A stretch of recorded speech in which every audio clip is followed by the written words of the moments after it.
ওনারা আমার জামা কাপড় খোলার চেষ্টা করলো, মোটামুটি এরকম ক্যামেরা ছিল আমাকে শ্যুট করার জন্য। আমাকে বলতে সব ধরনের প্রিপারেশন আমাদের আছে, নায়িকা আছে, মডেল আছে, তুই তো মিডিয়াতে কাজ করিস, সো সব ধরনের ব্যবস্থা আমাদের আছে।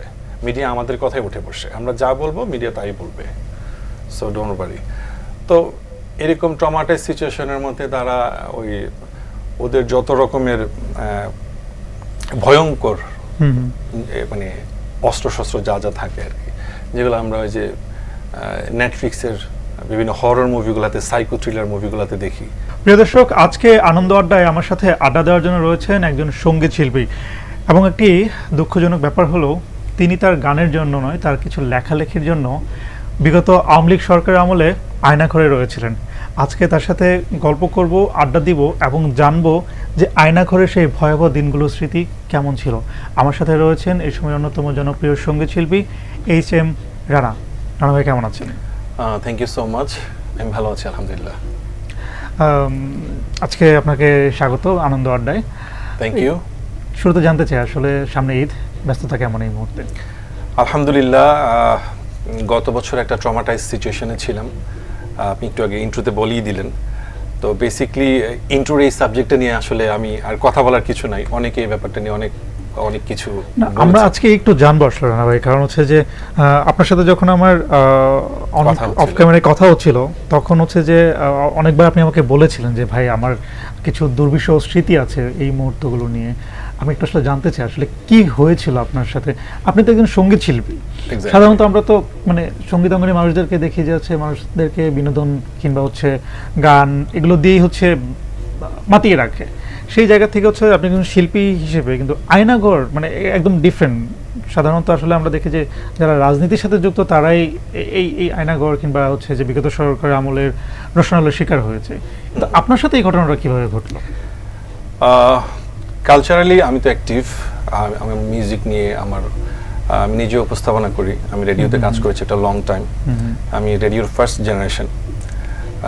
সো অনেক বছর ধরেই কাজ করছি, মিউজিক নিয়ে কাজ করছি, ফিল্মেও কাজ করেছি, টেলিফিল্মে কাজ করছি। সো আমার অ্যাক্টিভিটিটা ছিল পুরাটাই মিডিয়া কেন্দ্রিক একদম ছোটবেলা থেকেই। তো আমি কালচারাল মাইন্ডেড বলে যে আমি আমার দেশ নিয়ে আমি ভাববো না, আমি আমার দেশ নিয়ে কিছু লিখবো না, বা আমার কোনো প্রতিবাদের ভাষা থাকবে না, এটা তো হতে পারে না। এটা যে শুধুমাত্র যে পলিটিক্যাল যারা পলিটিক্স করে তারাই শুধু প্র্যাকটিস করবে তা তো না। এটা আমি একটা দেশের নাগরিক হিসেবে ডেফিনেটলি এটা আমার দায়িত্ব। দেশের কোনটা ভালো কোনটা মন্দ সেটা আমার ডেফিনেটলি বলার সেই রাইট অবভিয়াসলি আমার আছে, আপনার আছে, ইভেন সবারই আছে।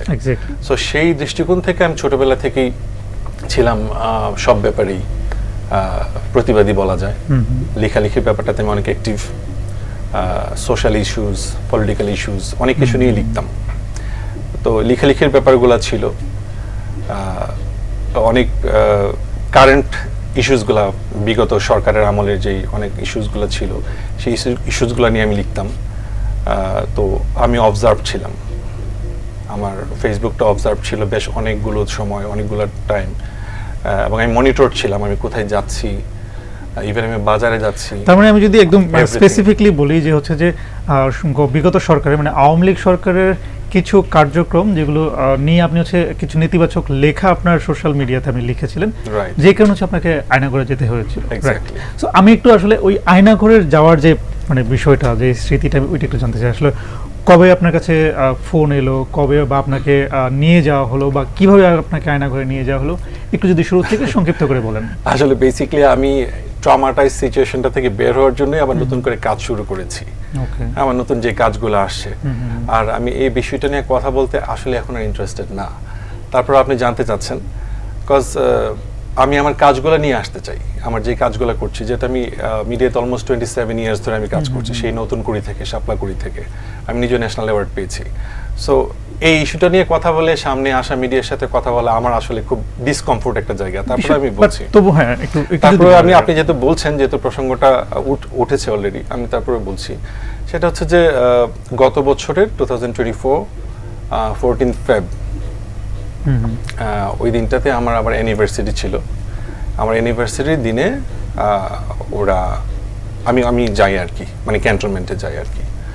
দেন ওইখানে যাওয়ার পরে আমি 2 দিন গুম হই আর কি, 2 দিন পুরোপুরি গুম ছিলাম। এবং মানে কি আপনি সরাসরি তো ক্যান্টনমেন্টে চলে যান, আপনার কাছে নিশ্চয়ই কোনো ফোন এসেছিল কোনো? না, এটা অনেক বিস্তর একটা ঘটনা, এটা বলতে গেলে আসলে অনেক একটু ছোট করে যদি বলা যায় না ভাই, আমি একটু জানতে চাই আসলে, কারণ ধরেন আমার কৌতূহলের জায়গা থেকে আমি জানতে চাই। আচ্ছা, কৌতূহলের জায়গা থেকে জানতে চাচ্ছেন, আমি বলছি যে আমার ফেসবুকটা মনিটর হচ্ছিল, ঠিক আছে, বিভিন্ন ফেক আইডি থেকে, মানে এই ঘটনাটার কয়েক মাস আগ থেকে বিভিন্ন ফেক আইডি থেকে রিকোয়েস্ট আসছিল, তারপরে মেসেজ আসছিল, শুধুমাত্র আমার কাছে না, আমার ওয়াইফের কাছে আসছিল, বিভিন্ন অ্যানোনিমাস আইডি থেকে টেক্সট আসছিল, মেসেজ আসছিল, ইভেন ফোন আসছিল, ব্ল্যাঙ্ক কল আসছিল।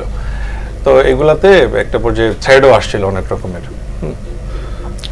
তো একটা পর্যায়ে আমাকে ফোন দিচ্ছে, আমাদের বাসায় তখন প্রিপারেশন চলছে, আমার মানে যেহেতু আমার 14 ফেব্রুয়ারি আমার হচ্ছে অ্যানিভার্সারি, আমাদের প্রিপারেশন চলছে, আমার ফ্রেন্ডরা, আমার ফ্যামিলি মেম্বার্সরা, অন্যান্যরা ছিল সবাই।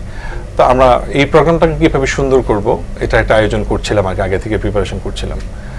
তো ওই টাইমটাতেই, এই প্রিপারেশনের টাইমটাতেই ওরা আমাদেরকে ফোন দেয় আর কি। ফোন দেয়, একদিন আমি ফোনটা রিসিভ করার পরে বলছে যে ওনার আইডেন্টিটি দিল, নাম বললো, আমি মেজর অমুক নাম বলে, তারপরে বললো যে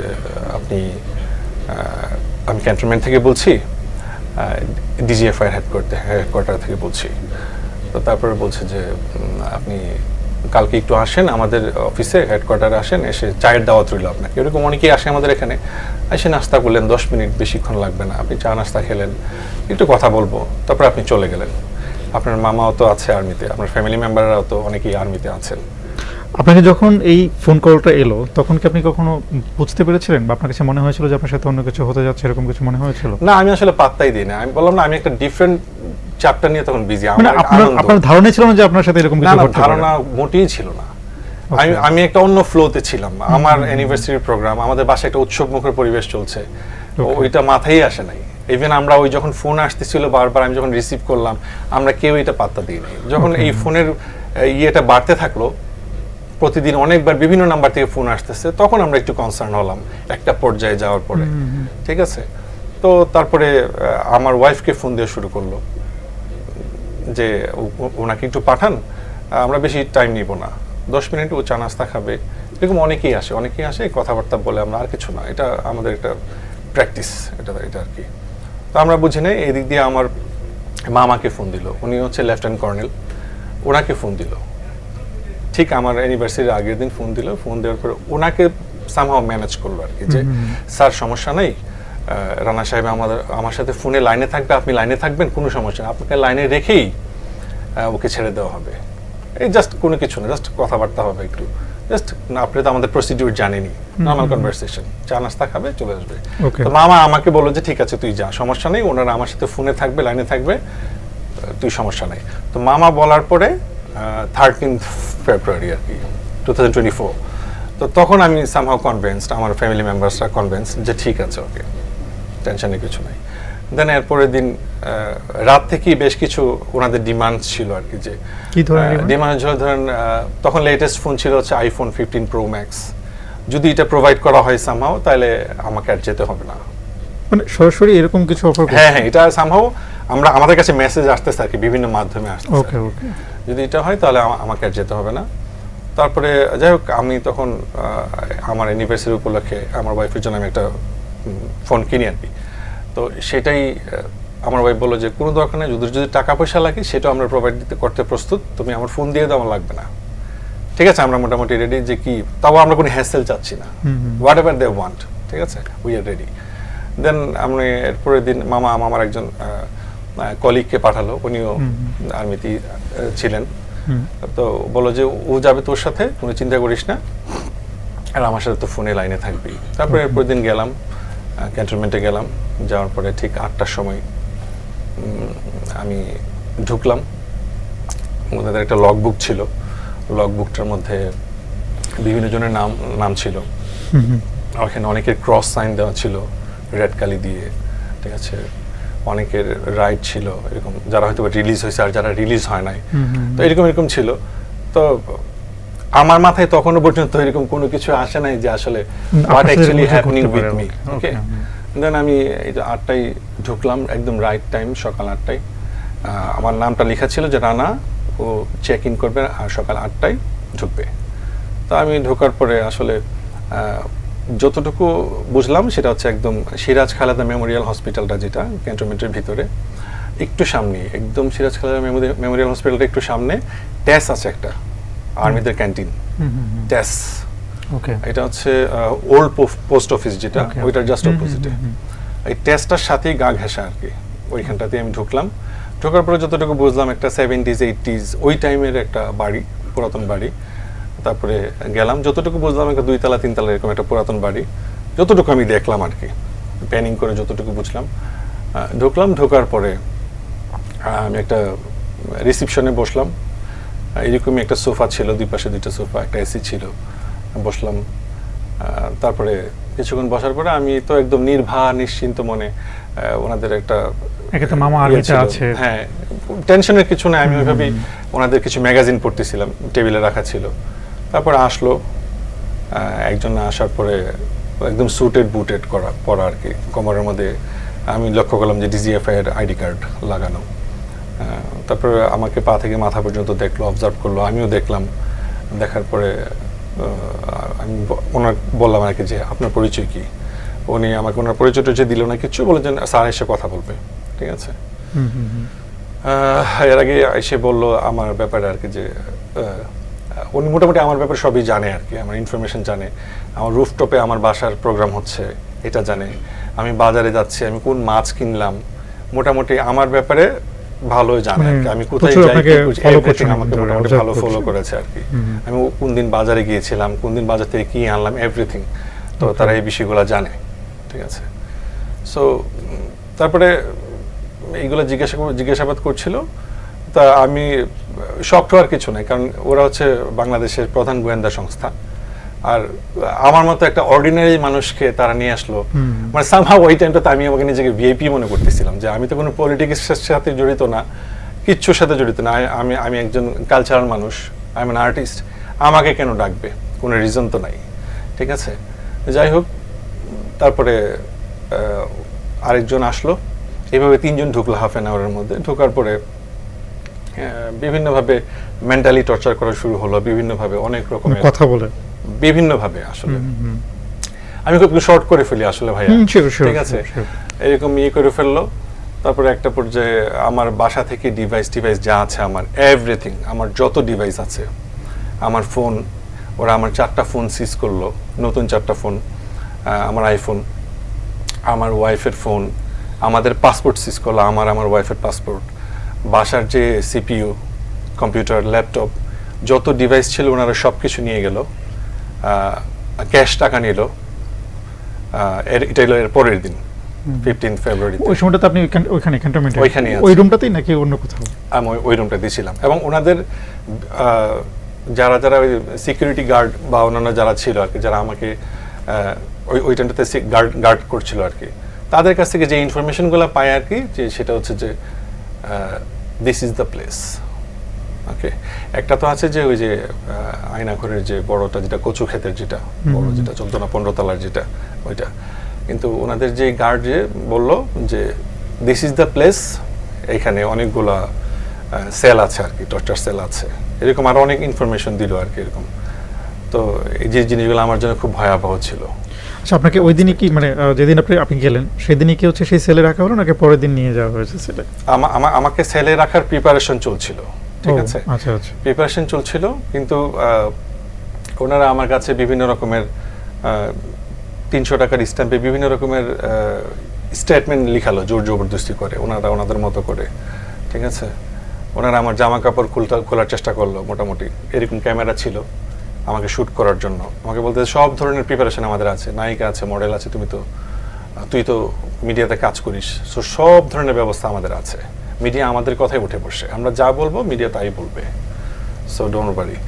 তো এরকম ট্রমাটাইজ সিচুয়েশনের মধ্যে তারা ওই ওদের যত রকমের ভয়ঙ্কর মানে অস্ত্রশস্ত্র যা থাকে আর কি, যেগুলো আমরা ওই যে নেটফ্লিক্সের বিভিন্ন হরর মুভিগুলোতে, সাইকো থ্রিলার মুভিগুলোতে দেখি, এই টাইপের জিনিসপত্র ছিল।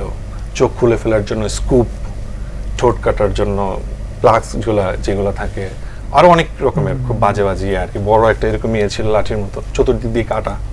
হ্যাঁ, যেগুলো ভয়ঙ্কর, যেগুলো আসলে আমি ওই মুভি থ্রিলার মুভিগুলোতে দেখছি আর সামনাসামনি দেখার পর মানে সামনাসামনি ইলেকট্রিক শক নিয়ে আসলো।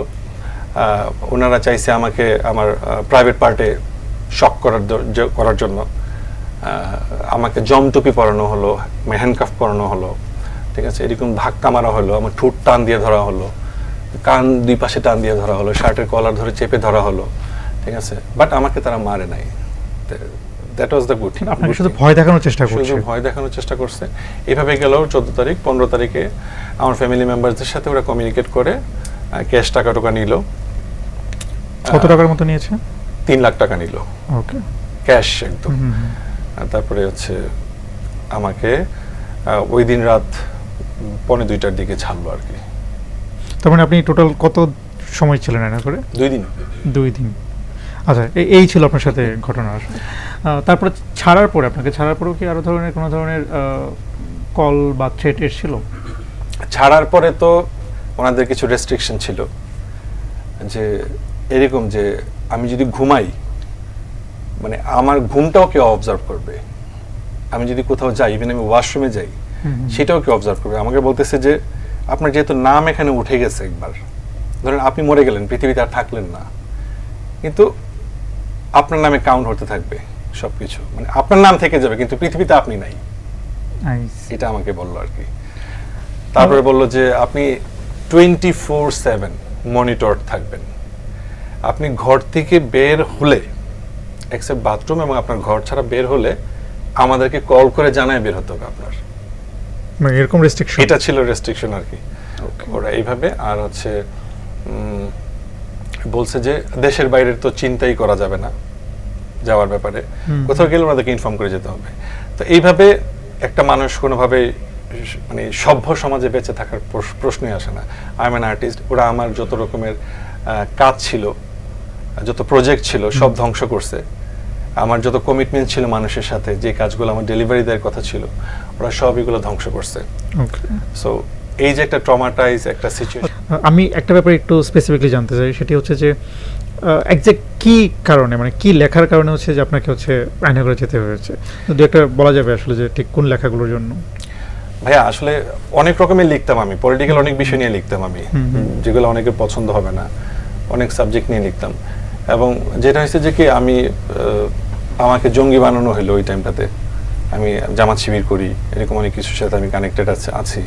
হ্যাঁ, আমাকে এক কেস থেকে আরেক কেসে ফাঁসানো হবে, আমাকে পর্নোগ্রাফির ইয়েতে ফাঁসানো হবে, বিভিন্ন রকম হলো যে এগুলো আমরা রেগুলার করি, এটা আমরা প্র্যাকটিস, এটা এক কেস থেকে আমরা আরেক কেসে ফাঁসাই, এইভাবে বলতেছিল আর কি। তো এটা আমরা রেগুলারই করি, সো আপনাকে আমরা সেভাবে ইয়ে করবো, ঠিক আছে। বলতেছে আমাদের কাজটাই এটা, আমাদের বেতন দিয়ে হচ্ছে আমাদেরকে এই জন্য। মানে আমি চিন্তা করি একটা সভ্য সমাজে মারামারির জন্য, খুনাখুনির জন্য, গুম করার জন্য একটা গভর্নমেন্ট তাদেরকে প্রোভাইড করে মানে বেতন প্রোভাইড করে প্রতি মাসে। এটা আমার জন্য খুব শকিং আর কি। তাও এমন একটা জায়গায় এক্স্যাক্টলি। আমি একটু মানে যে দুই একটা লেখা, মানে কোন কোন কোন ইস্যুটা আপনি তখন লিখেছিলেন এবং সেটা মনে হয় যে খুব বেশি ইফেক্ট করেছিল আওয়ামী লীগ সরকারকে, এরকম আপনার মনে হয়? এরকম কোনো হ্যাঁ, আমি স্পেসিফিক বলতে পারবো না। তারপর কিছু যদি মনে করি, যেমন আমার বাসায় কারেন্ট বিল আসতো, একদম ভুতুড়ে বিল আসতো, আমি আমার ওয়াইফ থাকি, দুজন থাকি, তো এমন আনবিলিভেবল বিল আসতো প্রতি মাসে, সেটা মানে অকল্পনীয়, মানে 30,000-এরও উপরে। এটা কোন আনবিলিভেবল সেটা, কিন্তু আমি সেটা পে করেছি। এগুলো নিয়ে লিখতাম, ঠিক আছে। দেলোয়ার হোসেন সাইদি নিয়ে, ওনাকে নিয়ে লিখতাম, যেহেতু ওনাকে আমি পছন্দ করি, আমি ওনার ফ্যান। হ্যাঁ, এরকম মানে অনেক টপিক নিয়ে আমি লিখতাম, ঠিক আছে। তো স্পেসিফিক আমরা বলতেছি যে আপনি তো অনেক লেখালেখি পছন্দ করেন না, আজকে তুই কত লিখতে পারিস লিখ। আমাকে দিস্তার পর দিস্তা কাগজ এনে মুখের উপরে ছুঁড়ে ফেলছে, দিস্তা আমি লিখতে লিখতে মনে হচ্ছিল যে আমি জীবনে আমি এক্সামও তো এত লেখালেখি নেই, আমাকে এত লেখাইছে ওরা প্রতি ওই টাইমটাতে আর কি। দিস্তার পর দিস্তা নানান কিছু অনেক কিছু লিখাইছে। একটা অক্ষর যদি মিস হয় আবার কাগজ ছুঁড়ে মারছে, আবার বলছে আবার লিখো, এরকম অনেক কিছু। যাই হোক, এরকম এই জিনিসগুলো আমি আলহামদুলিল্লাহ এখন অনেকটা রিকভার করছি। রিসেন্টলি আমি ঘুরে আসছি, ইউরোপ ঘুরে আসছি, আমার ফ্যামিলি মেম্বারদের সাথে দেখা করে আসছি, অনেকের সাথে ঘুরে টুরে আসছি। তো আলহামদুলিল্লাহ আমি রিকভার করছি এখন। আমি এই ট্রমাটাইজ সিচুয়েশনটা নিয়ে আর ভাবতেও চাই না, কিছু বলতেও চাই না। 5 তারিখের পরে আর কোনো ধরনের সমস্যা হয়েছে? কোনো ধরনের 5 তারিখের পরে যেটা হয়েছে যে 5ই আগস্টের পরে যখন আমি অনেকে বলতে শুরু করলো, ওদেরকে নিয়ে অনেক যারা এই অপকর্মের সাথে জড়িত ছিল বলতে শুরু করলো, তো আমি ইচ্ছা প্রকাশ করলাম যে আমারও বলা উচিত। হ্যাঁ, দেন আমি বেশ কিছু মানে প্রথম সারি গণমাধ্যমের সাথে আমি কথা বলেছি। হ্যাঁ, তো কথা বলার পরে তখন তো আমাকে আরো থ্রেট, যখন এগুলো প্রচার হলো, ঠিক আছে। তারপরে হচ্ছে যে আমার ওয়াইফকে থ্রেট, আমাকে গুলি করে মেরে ফেলবে, এরকম আরও অনেক রকমের বাজে বাজে থ্রেট। তো এগুলো আমার আর আমার ওয়াইফের ফেস করতে হয়েছে, ঠিক আছে।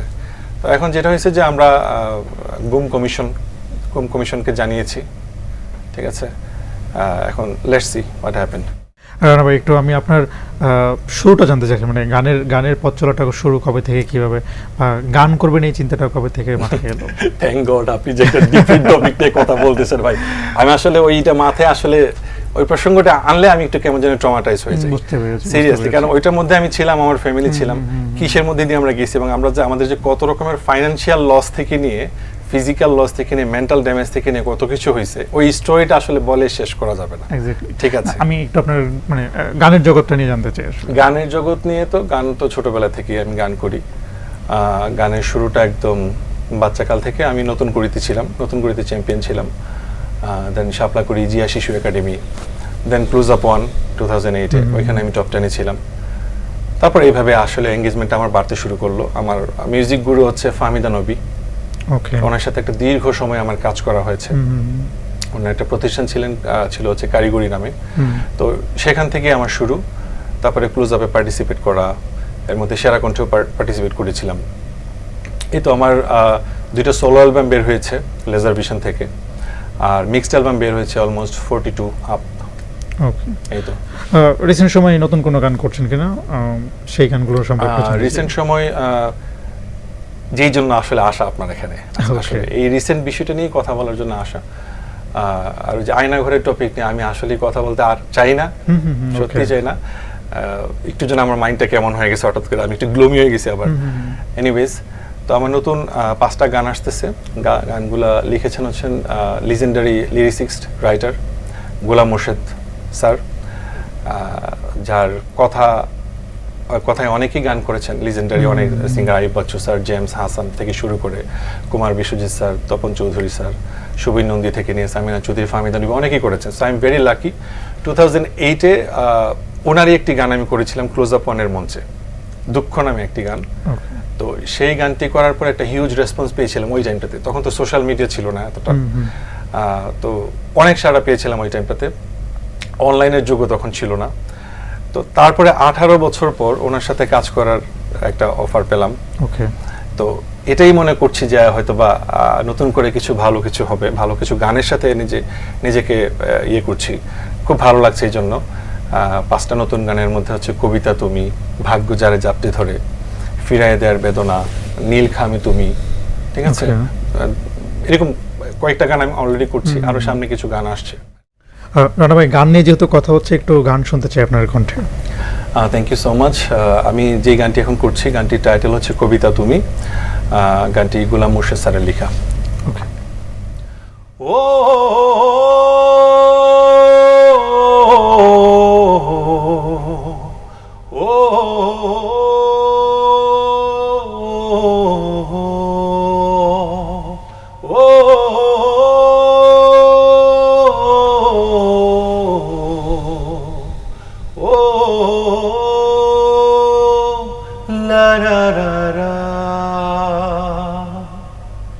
কবিতা তুমি ব্যথার শ্লোকে বুকের আকাশ, কবিতা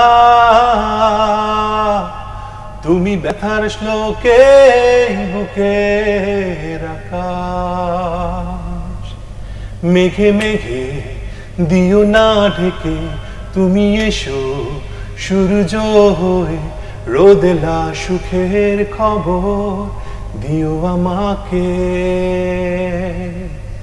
মেঘে মেঘে দিও না ঢেকে, তুমি এসো সূর্য হয়ে, রোদেলা সুখের খবর দিও আমাকে। কবিতা তুমি ব্যথার শ্লোকে বুকের আকাশ। দারুণ দারুণ দারুণ, চমৎকার Thank you so চমৎকার, much. সত্যি আমার পার্সোনালি খুব ভালো লেগেছে এই গানটা। Thank you. এই গানটা কি রিলিজ হয়েছে নাকি সামনে এটা আসতে এই যে চলছে? এবার ঈদে রিলিজ ঈদে হবে আসবে, ইনশাআল্লাহ। ওকে।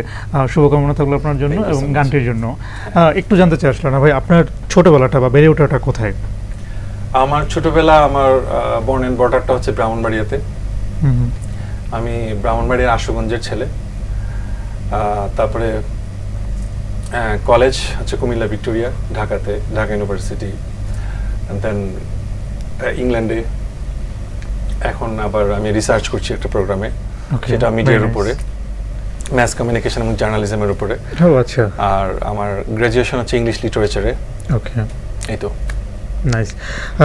গান নিয়ে আসলে কি প্ল্যান আসলে ইন ফিউচার, আসলে গানটাকে আরো আরো আরো কিভাবে প্রেজেন্ট করতে চান?